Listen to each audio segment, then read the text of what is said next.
Hey everybody, so a friend of mine emailed me asking about how I use partials to build muscle, okay?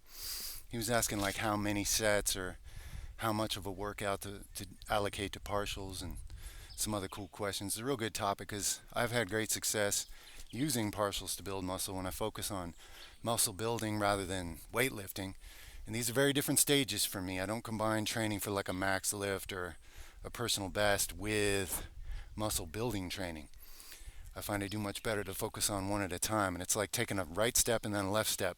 Two entirely different legs, but you're moving forward by walking on both of them, okay? Back and forth, back and forth. So for me, if I'm in a muscle building focus stage using partials, not every exercise will lend itself to partials. Like, let's say you take like a dumbbell row. That's not really something to do partials with. I mean, you could, but I really like the peak contraction at the top and then the stretch at the bottom. Those are part of the best aspects of what the rep even has there. But there's other things like, say, oh man, barbell curls,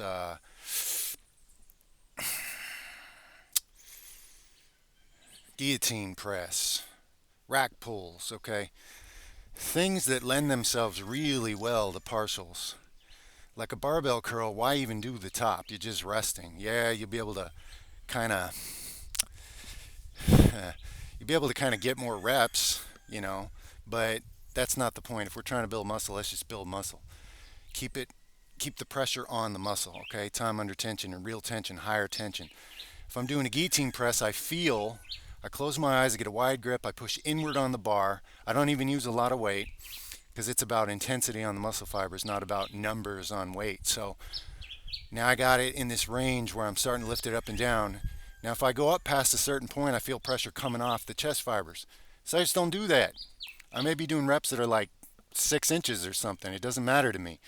I'm keeping it where it's the most fierce on the muscle, okay? There are other factors in muscle growth, but when it comes to using partials for building muscle, the way I'm using it is mostly about the mechanical tension staying high on the target muscle, okay? Trying to think if there's anything else here. I think that kind of sums up the basics of it. So when I'm doing an exercise that lends itself well to partials, a lot of times the whole workout will be partials when I'm in muscle building mode. Now, later, when I have more muscle mass and I feel like working on a one rep max is something, my training's entirely different for that, but that's a different kind of video. Let me know when you guys want to hear that one. But and any other cool ideas along the way. I like this topic. Thank you, my friend. You know who you are. Great minds. Anyway, hopefully that helps, guys. Let me know if I need to explain any of that anymore. If one of the main drivers of muscle growth is mechanical tension on the fibers, why do the part of the range where all the tension comes off the fibers? You know what I'm saying?